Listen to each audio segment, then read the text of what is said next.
je suis de bonne humeur, je vous assure, mais je vais être vraiment dure dans cette vidéo, mais pour moi, c'est presque les animations les plus moches qui sont disponibles sur Canva.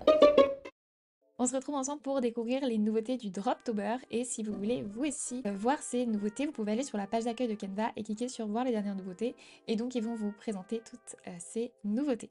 Vous avez la première nouveauté qui est la puissance de l'écriture magique. Donc l'écriture magique a été un petit peu plus développée, on va dire. Pour ceux qui ne connaissent pas, c'est un outil d'intelligence artificielle qui vous permet par exemple quand vous avez fait un texte sur une publication Instagram de pouvoir venir changer le ton. Si vous avez mis un texte classique, vous pouvez lui dire de lui mettre un ton plus formel, un ton plus ludique, etc. Et il va automatiquement prendre le texte et le régénérer sous un autre ton. Il y a d'autres fonctionnalités là-dedans. Et là, du coup, ils nous disent qu'ils sont en fait capables de justement prendre du contexte et d'aller développer cette fameuse intelligence artificielle. C'est exactement la même chose en fait qu'on peut faire avec ChatGPT. Personnellement, je suis pas fan quand des outils se développent trop vers quelque chose dont c'est pas l'essence à l'origine. Ce que je veux dire par là, c'est que Canva, c'est quand même un outil qui va vous permettre de créer des visuels, etc. C'est pas forcément pour moi un outil de traitement de texte via de l'intelligence artificielle. On va suivre les consignes. Donc ça, c'est les fameuses fonctionnalités que je vous disais qui existaient. Et du coup, on a la nouvelle qui est la consigne personnalisée. Donc je vais reprendre. Donc là, une fois qu'on a tout mis, il nous propose en fait d'ajouter ça en fonctionnalité pour justement venir... Alors en fait, ce qu'il nous fait faire ici, c'est un prompt. Donc c'est-à-dire qui nous fait générer la fameuse consigne d'intelligence artificielle qui va permettre de générer du texte. Donc en réalité, ils ont ajouté la possibilité de faire des prompts. C'est exactement ce qu'on fait quand on génère des images d'intelligence artificielle sur Canva. On lui donne une phrase et à partir de cette phrase, elle va créer une image. Là, c'est un peu la même chose. Je vais venir donc lui donner du texte et elle va venir tout simplement me générer cette fameuse phrase. Et du coup, il vient me faire ma fameuse biographie. Bon, personnellement, je suis vraiment pas fan des outils. À l'origine, pour moi, Canva, c'est pour créer des visuels. Là, pour moi, d'ajouter des prompts d'intelligence artificielle, etc., c'est bien, mais c'est des fonctionnalités qui existent déjà depuis ChatGPT, ou même sur des IA qui sont encore plus poussées comme Claude, donc je ne vois pas l'intérêt, en tout cas pour moi, de venir ajouter de l'IA de texte sur Canva. Bon, après, peut-être qu'il y en a beaucoup qui vont aimer, mais personnellement, je ne vois pas un grand intérêt. Ensuite, ici, on a l'amélioration du brainstorming. Donc là, pour le coup, on parle des tableaux blancs.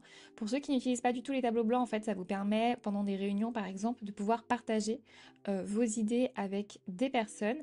Et donc, vous pouvez ajouter des post-it, échanger, etc. Vous pouvez enregistrer et vous avez en fait une trace de votre fameuse réunion. Et là, en fait, ils ont ajouté une nouvelle fonctionnalité qui nous permettrait de trier justement toutes ces idées par thématique. Donc, imaginons que nous avions fini notre réunion et que chacun avait mis un post-it. Je peux cliquer sur trier et par thème. Et là, du coup, normalement, Canva devrait nous les regrouper. Donc, c'est ce qui s'est passé. Il nous a donc regroupés par catégorie ici, fourniture de bureau, électronique et objets personnels. Bon, pour le coup, c'est une petite fonctionnalité, c'est une petite nouveauté. Pareil, j'utilise pas du tout les tableaux blancs sur Canva. Je travaille plutôt seule ou avec des freelances, donc peut-être que si vraiment vous faites souvent des réunions, vous avez besoin d'échanger des brainstorming, pourquoi pas, mais pareil, moi vraiment Canva pour moi c'est de la création visuelle pure et dure, mais c'est pas forcément le type de fonctionnalité qui peut m'intéresser en tout cas. Ensuite, on a mettez les leçons en valeur avec des graphiques interactifs. Alors ça, pour le coup, ça peut être sympa. Donc on va tester. Je vais donc cliquer sur le graphique et ensuite je vais aller modifier donc mes informations qui sont juste ici. Donc pour ceux qui n'ont jamais fait de graphique sur Canva, c'est pareil. C'est très bien si c'est pour mettre un petit visuel sur une affiche, sur une présentation PowerPoint. Si demain vous devez faire des graphiques très poussés, version Excel, etc., c'est pas la peine. On est vraiment là pour justement mettre en forme et créer du visuel et c'est tout. Donc dans les données, justement là, on peut écrire toutes nos données. Vous pouvez aussi importer directement un Google Sheet pour éviter de tout recommencer.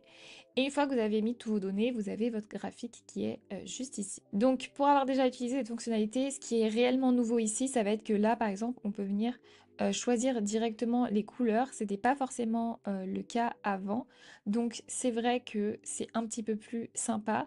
Et ici, on peut venir choisir donc le type de graphique qu'on souhaite.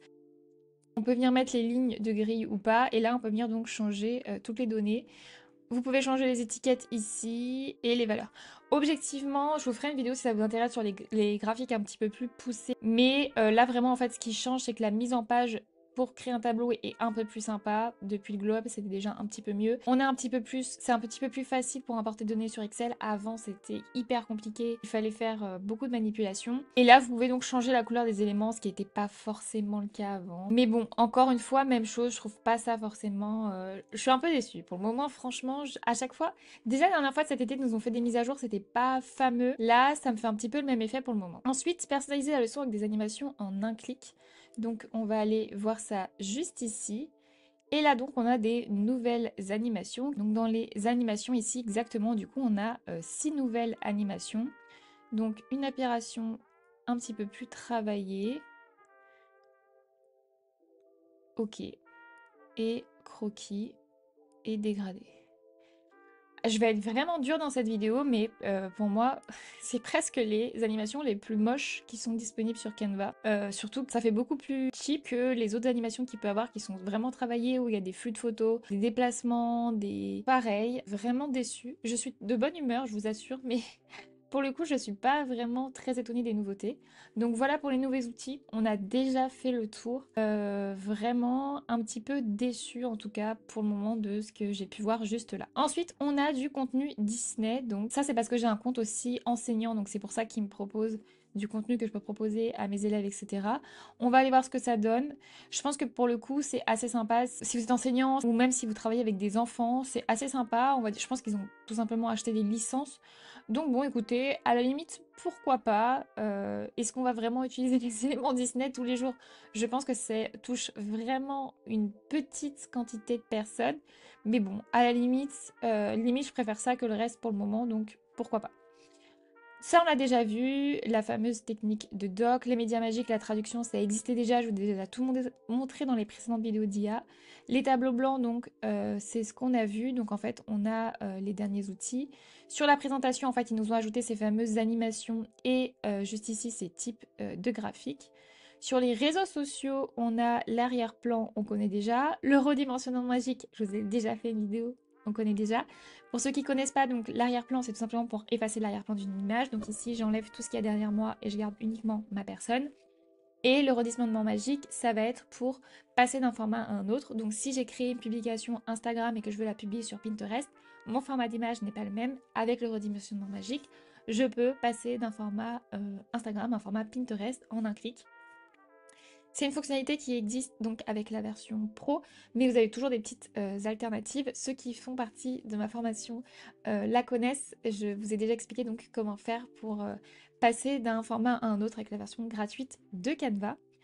Pour les fichiers vidéo, pareil, du coup ils nous ont ajouté quelques animations. On peut aller jeter un œil, mais je crains que ça soit les mêmes. Mais on va regarder, je vais pas être aigrie. Du coup, si je fais éditer et que je vais... Du coup, je clique dessus, je vais aller dans animer. Ah oui, c'est exactement les mêmes animations. Pourquoi pas? À la limite, ce qui peut être sympa, si je reviens un peu là-dessus, ça va être pour créer des réels avec des apparitions d'objets, de dessins, etc. Ça peut se creuser, mais franchement, quand ils m'annoncent des nouveautés comme ça, en fait, à chaque fois, je m'attends tellement à quelque chose que je suis un peu déçue. On va dire que j'ai l'impression qu'ils me vendent des grandes nouveautés comme l'année dernière avec le studio magique et que du coup, là, c'est un petit peu plus décevant. Et du coup, sur le site web, pareil, ils mettent juste qu'on peut supprimer l'arrière-plan, donc... Prévu de vous faire plein de tutoriels, de vous filmer plein de nouveautés, mais il y a vraiment pas grand chose de très intéressant qui sont sortis sur ces nouveautés. Je sais pas ce que vous en pensez, n'hésitez pas à me dire en commentaire. En tout cas, je vais vous préparer beaucoup d'autres tutoriels parce que bon là, on est un peu sur notre fin. Si ça vous intéresse, vous avez d'autres contenus sur ma chaîne pour voir justement des tutoriels sur Canva, mais aussi d'autres tutoriels sur le business en ligne, créer son activité, trouver des clients, etc. Donc peut-être allez voir ça si vous êtes sur votre fin. Vraiment, là, je suis un petit peu déçue. Donc voilà, écoutez, peut-être que la prochaine fois, ça sera mieux